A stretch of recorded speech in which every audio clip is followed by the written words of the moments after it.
Yeah.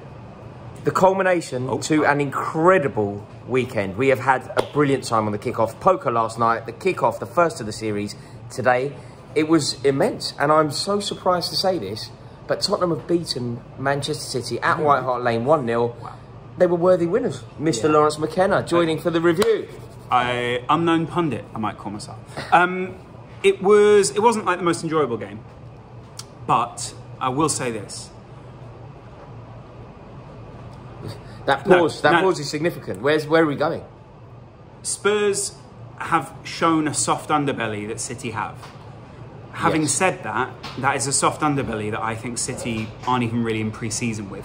So, again, let's not underestimate City because of this. But there is a vulnerability to the City team that we've already seen in this game. It started last week. You know, Brian and I watched the Charity Shield. Agreed. And Iheanacho showed us that Nathan Ake has a vulnerability. It showed us that Manchester City have a vulnerability. And therefore, I think a lot of the commentary before this season started was that City were going to win the league. City had almost won the league. It felt like a foregone conclusion to a lot of people. Great band. It doesn't quite seem that way anymore. There seems to be Manchester United looked impressive, Chelsea looked impressive. Yeah, so it's the other performances that then frame this performance as the final performance of the weekend.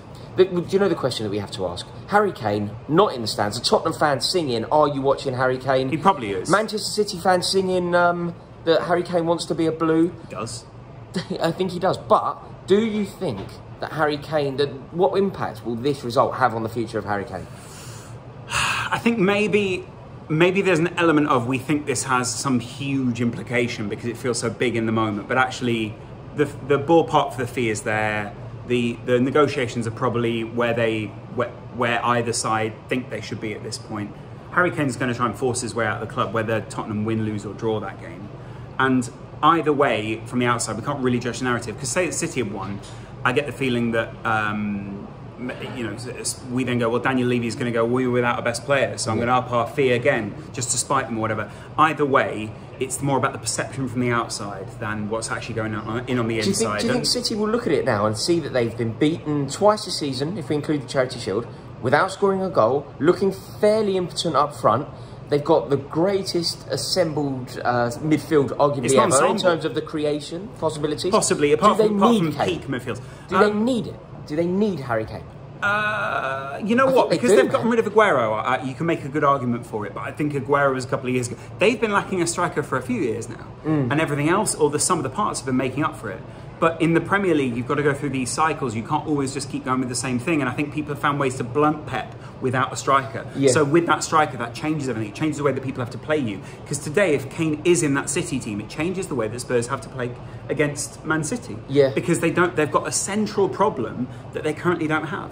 Do you think that City, say this move doesn't happen, can they rely on Jack Grealish to get double figures, Raheem Sterling to get double figures, Gundogan to get double figures, Foden to get double figures? Can they offset the goals that a striker would score without necessarily having a striker? I don't think you can offset the goals that Harry Kane would score. Surely not. Right. Because he'd scored 30. Harry Kane, right. But you can offset, and it's doing about the small mathematics then to go, will we still win the game without dominantly winning the game? Yeah. Yes. And that's the point here. City aren't going, well, will Kane score that goal in the 1-0? Well, they probably are, but that's not the only reason to get Harry Kane. Harry Kane is a luxury as well as an essential.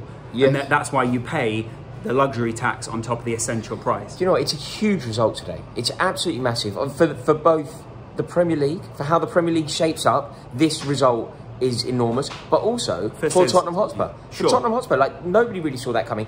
Do you think that, here we go. Here's a real Spurs fan. Here we go. Craig Mitch, Hotspur, you tell me then, Craig. Do you think, how significant is this result for Tottenham? Very significant. I think with all the drama that was going along, there was a sideshow obviously with Harry Kane, him not even being included in the squad. We just didn't know how this was going to go. And I said on the show 2 months prior, when I saw the fixture list come out, we had Man City first game of the season, I chalked it up as L. And now? Just like, now, we just put that down, let's move on. Hopefully we can build some confidence. And it was impressive. It wasn't even just the fact that we won, and we deserved it.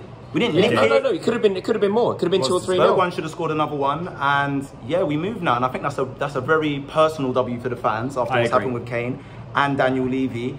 And yeah, we move. Does it make letting go of him a bit easy? It makes letting go of Kane a little bit easier because it's like we've proven where we're at. It's almost like I remember when Liverpool lost Coutinho. You probably lost big players as well. It almost feels like, oh, actually, yeah, there is something there. There's life after Kane, isn't there? Actually, the system's better without you. So, Well, I was saying before, I felt like there was life after Kane. I felt like, you know, the other players have the opportunity to step up now. And also, there's a lot of money coming in for him, so that can be reinvested into the team, hopefully appropriately and well. And then we can just move forward, because I feel like we need to go into a new era now. There's a lot of those players that were there when Pochettino first came to the club 6-7 years ago. It's time to move on. It's a new era now. Do you think Nuno got it right today? He did get it right. I mean, we won. Clearly. No, but were you impressed with his setup? Yeah, were you impressed with the way that he selected the team? Yeah, I was. You were expecting some punditry. No. Yes. Yes, he did. Yeah. No, do you know what it is? I actually expected him to play a 3 at the back, because that's what he's known for. I expected Doherty to come in on that right, and everyone's saying he's going to revamp his career. But he went 4-3-3, which is quite attacking. It was more counter-attacking football, but I just felt like even off the ball, our shape was decent. We were pressing a lot. That was the most impressive part to me. Everyone knows since Jose came in, it wasn't about pressing. It was about sitting back, being compact, being boring, and letting teams try and break you down and then hitting them on the counter. Today, even when we didn't have the ball, we were kind of soaking up pressure from City because they're just a fantastic team.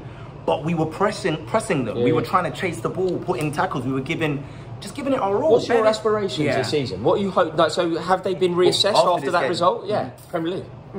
I don't think we're getting top 4. I mean, you've got to look at the teams in the top 4. It'll be the same top 4 as last season. The teams that are in the top 4, barring Liverpool, really reinvested, and Liverpool are just a fantastic team with a fantastic manager.